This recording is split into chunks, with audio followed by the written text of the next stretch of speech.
Black line you'll see on there. It's called a gunning site.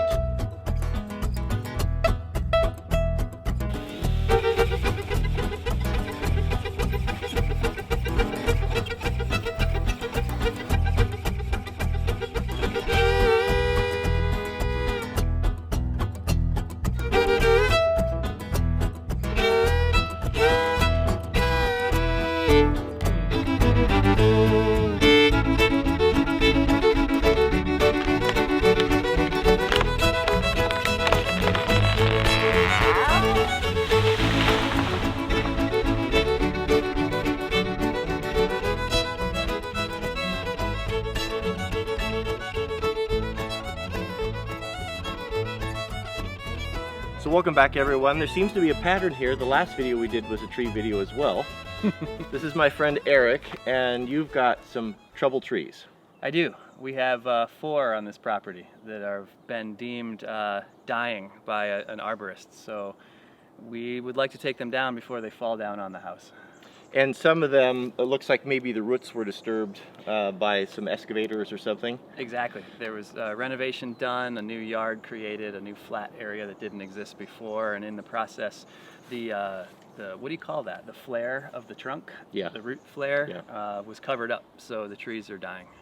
All right, so we have 4 big Doug firs to take down. The scary part is the biggest one has a big split in it. And we have to be really careful with that because we're in real close proximity to the house here. Fortunately, we got up early and there's not a lot of wind, and I think everything will go well. So what we're going to do is Eric wants to fall some of these too, so we're going to talk through the whole thing. We'll do it together. We'll stop the saws. We'll explain what we're doing. In case you have a tree that you need to take down, you can be able to follow this and do it. So let's get started. And the first thing we need to do is to clear a safe area around the trees and establish an escape route, 2 escape routes. Do you feel okay firing up a saw standing up, or do you want to stand on it every time?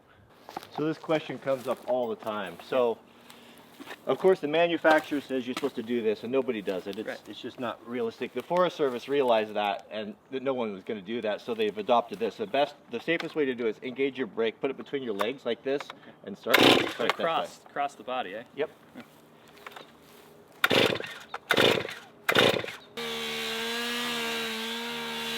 Okay, so the first tree we're going to take down is this big Doug fir right here. It's about 24 inches at the butt, and if you can swing around there, Jack, we're going to lay it right along there. We're trying to lay them in a way that we can get to them with the sawmill.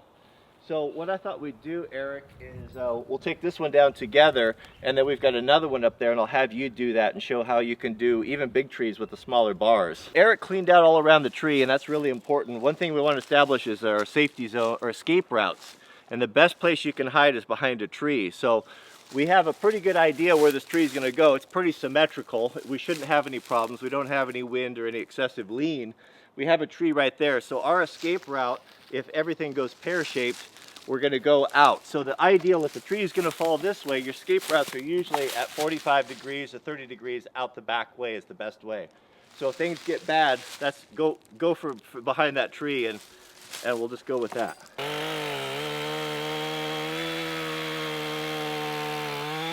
We started our face cut right here, and something that is really handy on the Pro Saws is this black line you'll see on there. It's called a gunning sight, and by locking the dogs in here and rolling the bar around, we can sight this using it like a gun sight to pretty accurately tell where the tree is going to fall.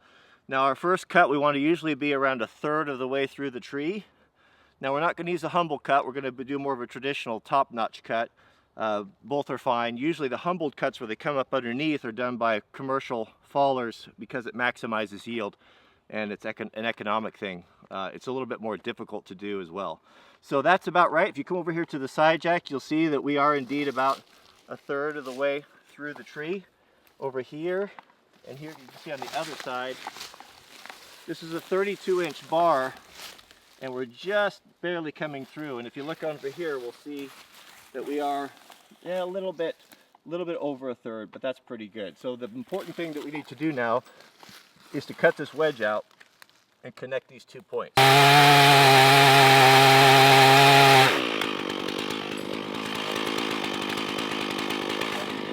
eyeing trying to get to that point. Okay, I see it. So you adjusted a little bit down. Yeah, I thought it was going to come in too high. That's why take your time, and if things are not going the way you want them, reposition to start over.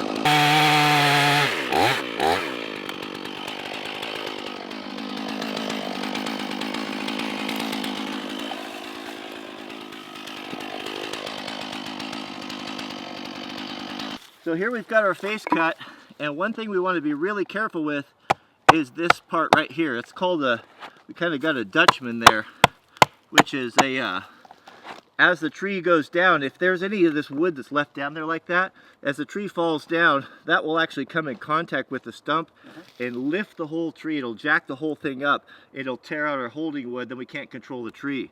So you want to make sure that that stuff is gone. So I'm going to come back in here with the saw. Do you see how that cut goes way back in there? Yeah. Further than this cut?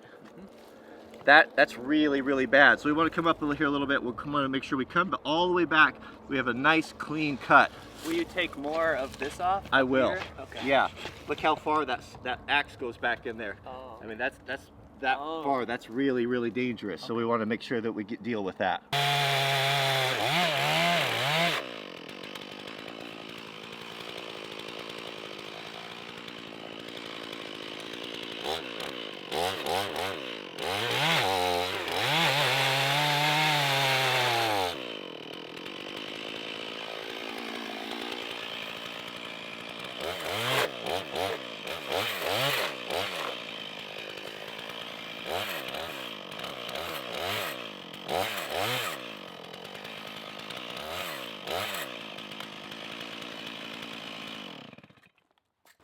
All right, so I cut a little bit more out of the top of that there to get rid of that Dutchman. So we don't want to have our axe going back in there too far and having any sort of a ledge right there.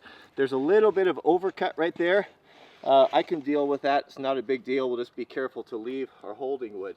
Now we can see, Eric, that square that we're talking about that we need to maintain. If you come over here, we can see that we're cut all the way into this spot right here, right? Yep.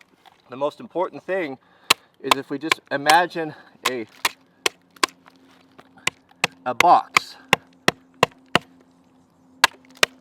just like this. That's that piece right there. Some new followers, even when you get some young kids that are learning with the Forest Service, they'll actually take and draw on that with a piece of chalk, just to remind themselves as we come in here. This is a no-go zone. This wood is never cut. Okay. When we come in with our back cut, we'll step up a little bit, an inch or two. We'll come right in here, and we will not violate that. Oh. Now, if the tree still doesn't go, we'll still leave that wood, but we're gonna start wedging it and getting it over. So this is not a bad idea if you're a new faller, is to actually take and scarf that up there just as a reminder. Sorry guys, I thought I hit the record button, but it didn't work. But we've got more. We'll make sure it's ready on the next one. So let's take a look at what we did here. Okay, so you can definitely see the mechanics here. We have a nice bit of hinge wood right there. We've got good 4 inches of hinge wood. It's what you're looking for. They're not always as good. You know, sometimes you get in a hurry and you cut corners, and man, if you cut hinge wood too much on one side, the tree will actually roll on the stump and go different directions. Guys that are really experienced can move trees just by that without the wedges. But what you want ideally is like this. You want a nice even bit of hinge wood. As the tree started falling, we have a couple things working with this. We've got that shelf that's going to prevent it from kicking back and doing something crazy. This holding wood basically holds it down until that wedge comes together and the tree's already committed at that point. Then it lifts it up, tears the hinge wood out, and then the tree will it would be on the ground. So here's the problem child right here. This is a big one. This is about almost a 3-footer, and it is not leaning too much, but it's close to the house. And we thought about trying to fall it up here, but then we thought against it because it's got a big crack in it. So if we look over here, This is a big old tree. We've got some shake and some crack running up this tree, so we're going to have to be very careful with it. And I just wasn't really comfortable taking it. There's no reason to take a risk for firewood or lumber of hitting the house. So we're going to follow it down canyon where towards its natural lean where it wants to go anyway. So Eric, have you ever cut anything down this big? Not even close, nope. So Eric bought a new saw. You bought the MS261, very nice pro saw. And we thought we would take down this big one, show you how to do it with a small saw. Now his bar is obviously not going to reach. Neither would mine. I'd have to do the same thing. It's only going to reach halfway, if that. But we'll come in from both sides, and it can happen. Okay, so on second thought, Eric's saw wasn't set up for cutting the big, heavy Doug fir bark. You didn't have the dogs on it that were big enough. It was going to be a problem. So I'm going to cut this one down, and then I'll have you take that third one down up there. I like it. Okay.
No Dutchman here.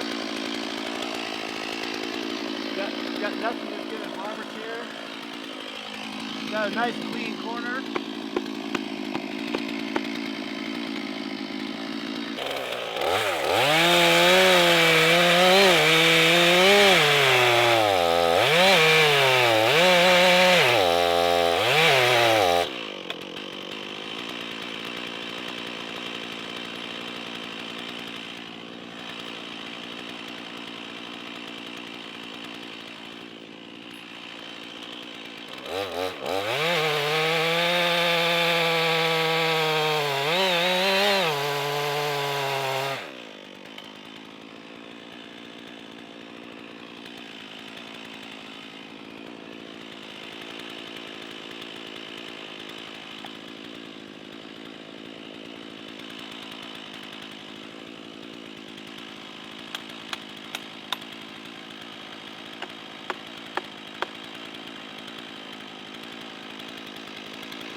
Toppling a 100-foot tree.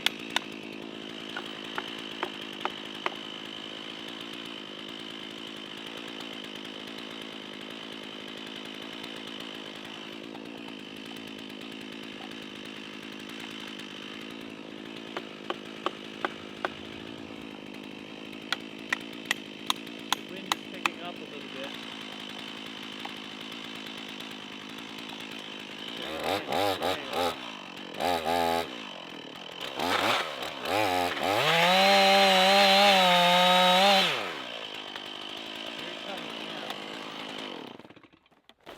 It moved. There it goes.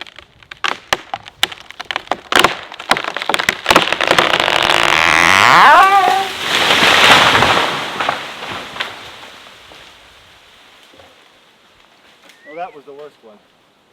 That was the hardest. That was quite a noise. Let's take a look at how we did here, Eric.